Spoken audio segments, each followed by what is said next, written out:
Hello YouTube, Retro Nostalgia Fan here, and today I'm going to do another vinyl update. But before we get to that, I just want to say thank you so much for 90 subscribers. I appreciate you all, and it's very nice that my channel is getting a little bigger, but I'm going to start getting some better equipment, camera equipment, and I'm going to try to learn how to edit things a little bit more. But for now, videos are still going to look casual as usual, but picture quality will get better over time. I promise. But for now, let's talk about vinyl. So, for those in the vinyl community, about a year or two ago, I actually made a vinyl update video. It wasn't as popular as some of my more Thomas or Beatle collection videos, but I decided, you know what, I gotta start doing more of those so that way people get more views on those. So, let's talk about more vinyl. I got it. Now, most of these you've probably seen in my little trilogy collection, vinyl collection video. But, some of them you're gonna see again on here, and some of them you're not. They're gonna be new. But I just haven't really talked about them before when I got them individually, so yeah, let's talk about these. So we're going to start off with some 45s. We got this. I got this actually back in high school. This is the Zombies on Repo 5. This is a basically a Decca style EP from the UK. It's in mono, and the thing about it is that this is the only Zombies record I own, but it's basically the Zombies Broadcast 66 with Rod Skelton. And the thing about it is that it looks like the Decca label, but I've seen this label brand before. It's basically a knockoff Decca label. I've seen this company. They made a lot of unique record store days from Britain, where they made animal records from the Animals, some R&B. They make a lot of R&B and blues albums. They even did some with the Beatles too, but it was like their live stuff. It was mainly did a lot of like live releases or more R&B and blue bands from the 60s. But some of their products looked more like EMI Records. And then the others looked like Decca. This one looked more like Decca. But I like how they recreated the Decca label, kind of, except it's not called Decca. It's called R&B Records, which is really cool. I don't know why it doesn't say R&B Records on here. It just says Repo 5. Repo 5. But the record plays really good. The sound quality is not the best. I don't know if it was digitalized or not, but it's definitely not the best sounding EP. And I got this one in 2018. I got it at Electric Fetus. Sadly, they closed down in Duluth, Minnesota, so they don't open anymore, which is sad. They only have one Electric Fetus left in the United States, and that's in the Twin Cities. But if there is any other Electric Fetus outside of Minnesota, let me know and comment down in the video. So that was the Zombies. Alright, up next we got The Game of Love, back with Since You've Been Gone by Wayne Fontana and the Mindbenders. The Mindbenders. The Game of Love is a classic single. I love this single. This is an original 1965 UK first pressing. The US counterpart, the B-side, was Groovy Kinda Love, whereas the B-side in the UK version was Since You've Been Gone. And it's not a bad B-side. It's okay. Game of Love, though, is a classic. I love this song. It was a #1 hit in the US. In the UK, it was #2, I believe. It was either #2 or #1 in the UK as well, but it was a little bit more popular in the US. I've heard it was popular. Obviously, it was popular in the UK, but like it wasn't as popular as it was when it was released in the United States. But still, this is a classic masterpiece. I love this. It's a great pop song. It sounds as good as like a Beatles song, early Beatles song. Next up, we got some American 45s, since I'm from the United States. But we got Billy Preston, Nothing from Nothing, back with My Soul's a Witness, which are great. This is a great single. This is the R&B masterpiece. I know this single was released in the UK, but of course the UK version has a solid or push out center, but this one doesn't, so this is a US version. But the thing about it is that Nothing from Nothing is a freaking great funky R&B song from Billy Preston. I love Billy Preston. He's considered the fifth Beatle. He worked with the Beatles on Get Back and Don't Let Me Down, so it makes sense why he makes really good stuff. And My Soul's a Witness, I have the album with that song. The B-side and the A-side are from two different Billy Preston albums. My Soul's a Witness is on, I can't remember the album. I don't have it with me right now. It's still at my parents' place. Some of my albums I still have to bring from my parents' place, but I'll get some more of my albums from my parents' place back to my apartment. But I have the album. It came out in 1972. It has Will It Go Around in Circles on there, and My Soul's a Witness. It's a great Billy Preston album. But yeah, this is a great single. It sounds really good too, surprisingly. Next we get some Who. Hell yeah. In the UK, Who was on Track Records. Here it was on Decca. Here's the US version. This is Call Me Lightning, back with Dr. Jekyll and Mr. Hyde, sung by John Entwistle. Yeah, I want to get a UK pressing of this, but this US pressing doesn't sound too bad, honestly. This is in lovely shape. The record, I'll show you the record. Record's in really good shape, actually. Doesn't have any scratches whatsoever, so it plays perfectly. I cleaned it too. I love The Who. The Who is like one of my favorite bands of all time, other than the Beatles. That's The Who. The only... I have another Who single right here. This is The Real Me on Track Records, the US version, not the UK version. Back with I'm One. Great B-side, actually. It's on...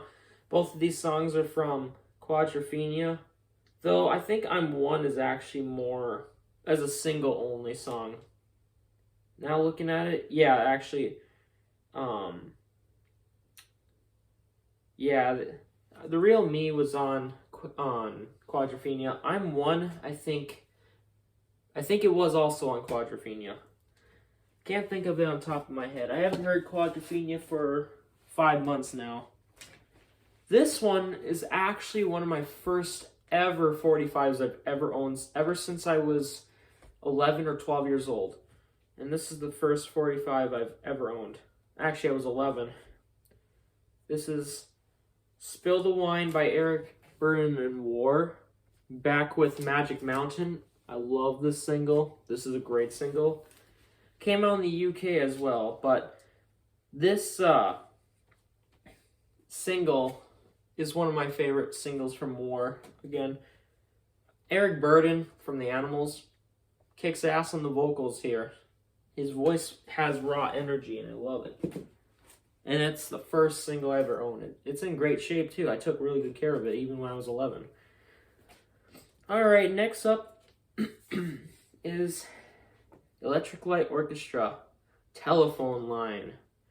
Back with Poor Boy. This is the picture sleeve.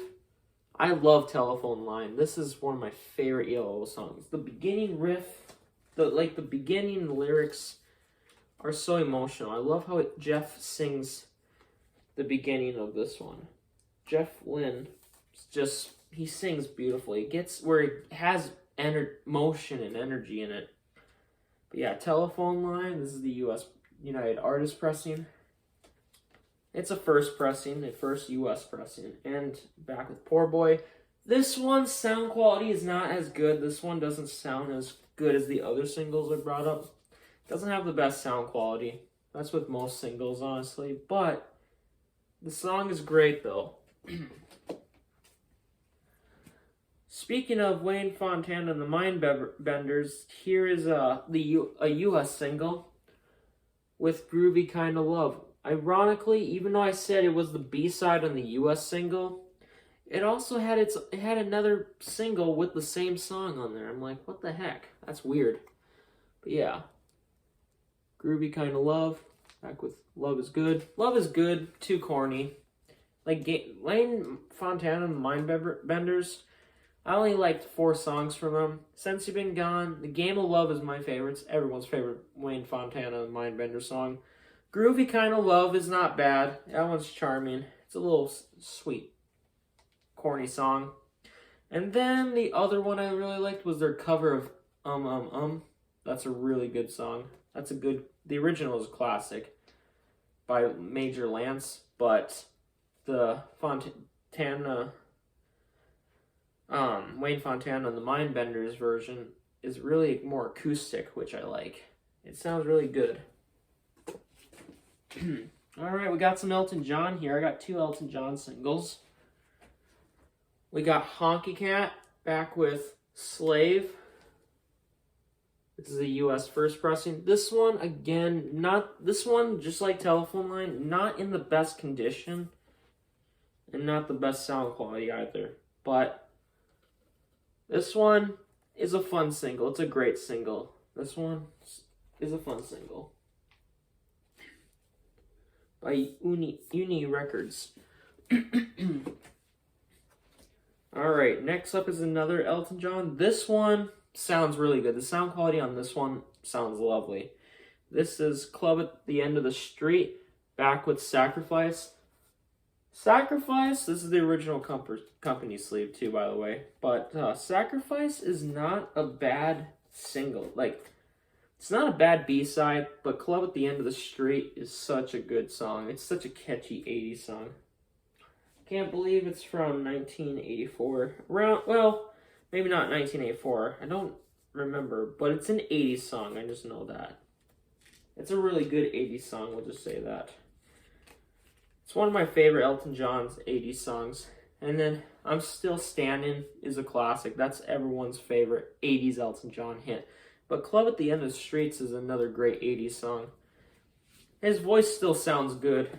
It hasn't got lowered pitched voice. Because I know Elton John throughout the years, his voice, he couldn't sing higher pitch anymore when he got a little older. It started happening in like the 90s or 2000s. But nevertheless, I love Elton John and I respect him very much.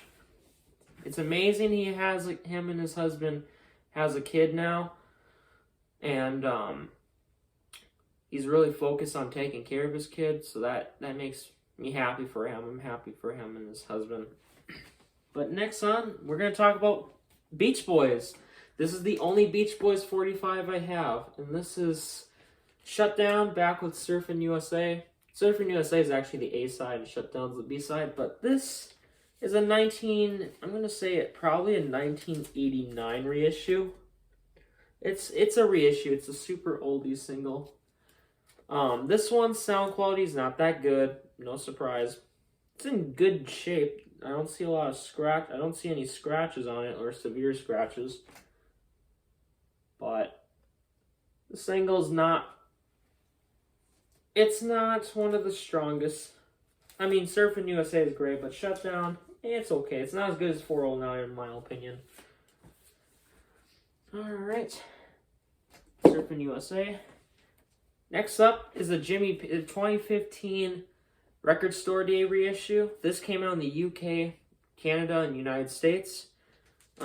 This is Jimmy Page's solo single, which is extremely rare to find a first pressing, but they reissued it in 2015 with She's Just Satisfied, back with Keep Moving.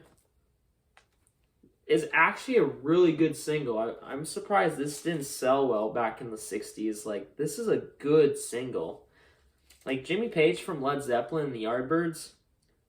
This is fucking fantastic. Why was this not released more often? Like, why did this single sell so terrible?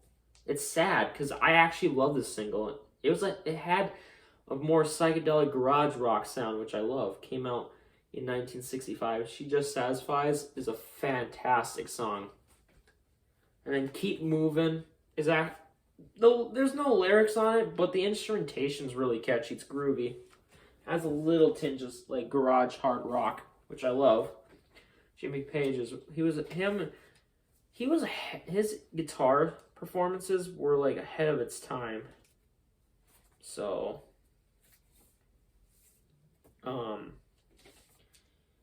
but yeah though.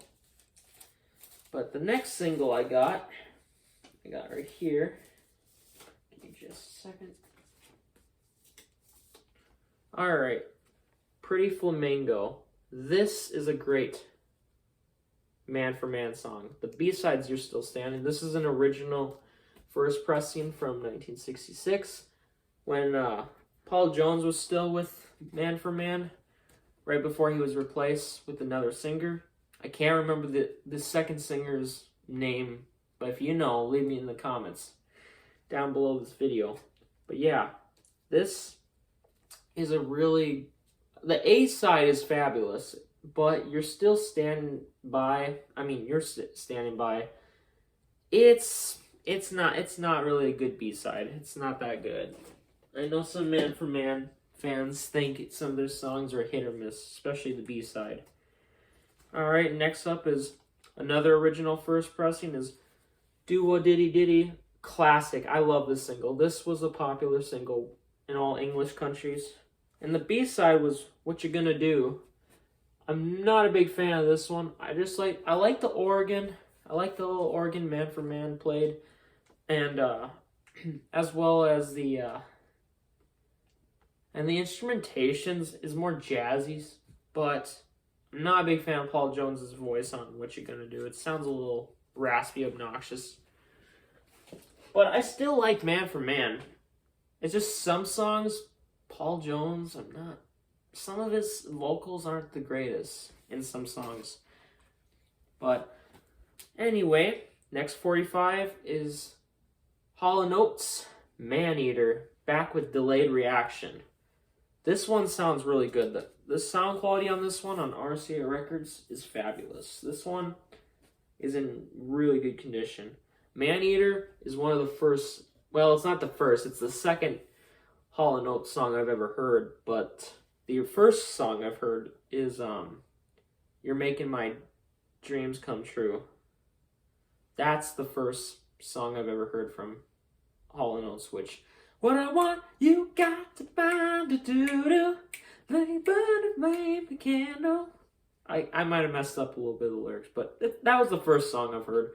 You're Making My Dreams Come True is the first Hall & Oates song I've heard. But Delayed Reaction is actually a hidden gem in my opinion. I really, really like this song. Delayed Reaction, I don't know why that one didn't get a lot of praise, but it's such a I think it's a really good single, you know? I feel like some people just don't give underrated songs a chance sometimes. Some people. I don't know. I get tired of hearing all the hits sometimes. But now on to the Beatles. We got some Beatles here. Alright. First one I finally got an upgrade because my other one was warped. I used to have this one back when I was in middle school, when I was in grade 7, but now I don't have it, but now I do. And it's extracts from the album A Hard Day's Night. This is a 1980 pressing with a non-laminated cover, and it's a top loader. It's a top loader sleeve. As a kid, I thought this was actually the first EP with the top loader EP pictured sleeve design, but I found out first pressings were not only laminated, but they all actually were a normal side loader like this, come out of the side, just like any other Beatles EP.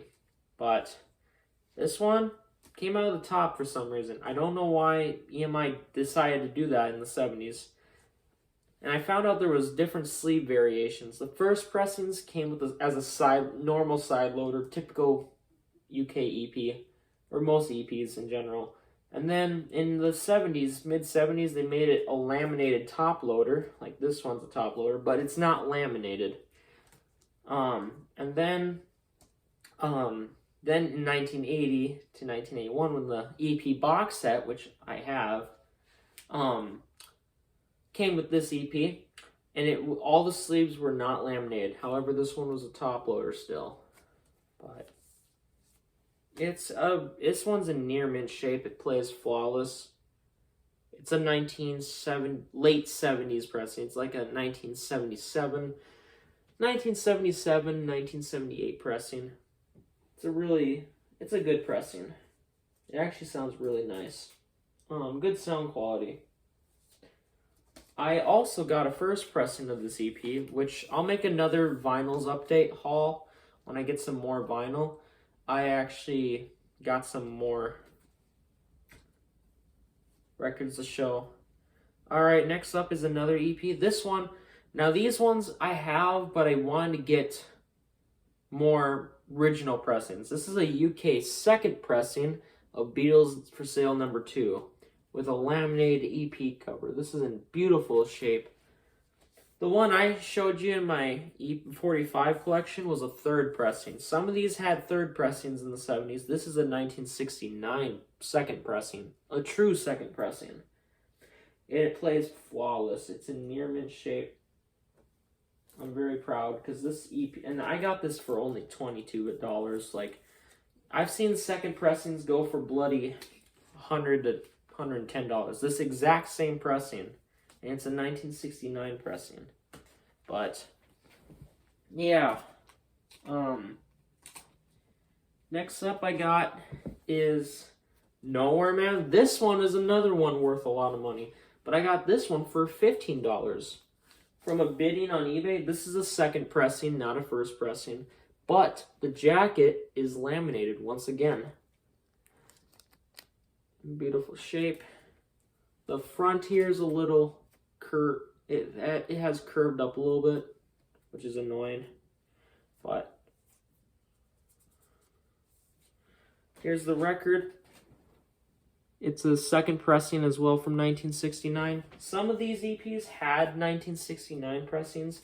Others just kept their first pressing until the late 70s when they got a redesigned pressing. And then two EPs kind of kept their 1969 pressings even, which there's only 2 EPs I can think of with that. That's Long Tall Sally and Magical Mystery Tour. Alright, so the next one I got is a 1970s pressing of Yesterday with a laminated flip back cover. This one's in beautiful shape, plays flawless. I have it's the same pressing as the 70s, just in a laminated sleeve. That's the only difference. So it's an earlier variant. 1970s pressing, late 70s in particular.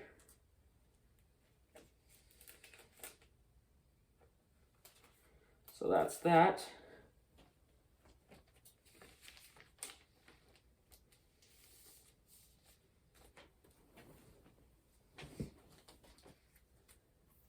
We got extracts from the film Hard Day's Night.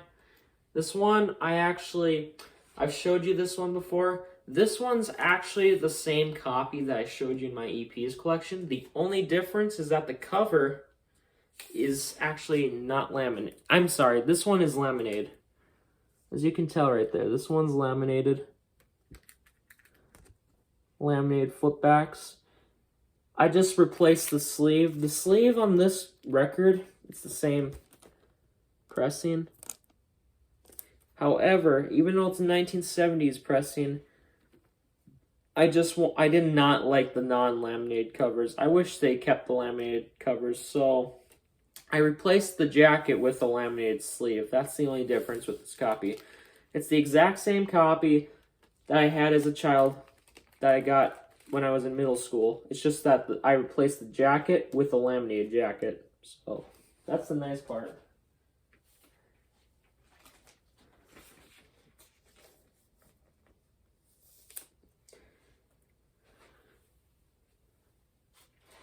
Alright, this one's a nice one.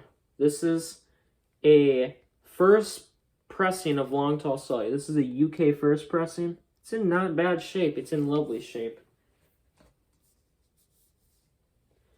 This one I just got just today, actually. So I'm very proud of owning this, a UK first pressing. This makes me very happy with the Solon UK on the push-out center.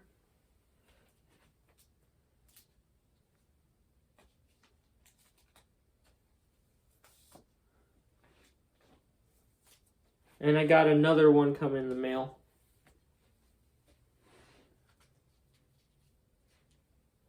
Alright. Next up, we got Beatles number 1, 1969 pressing, laminated flipbacks.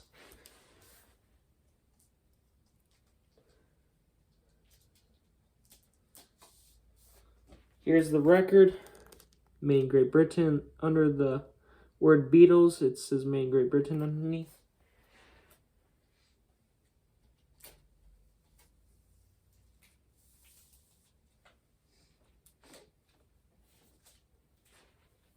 Alright, last 45 I got is All My Lovin' by the Beatles. This one's laminated. It's a 1969 pressing. It's laminated right here. But yeah, this one's in beautiful shape. And what's weird is that this one is a solid center. Very rare to find a 1969 solid center. The matrix number is -1N-1N. So it's a first pressing. Well, okay, it's not a first pressing, but it has the same master tape cut from the first pressing used onto this 1969 pressing. That's what I meant to say.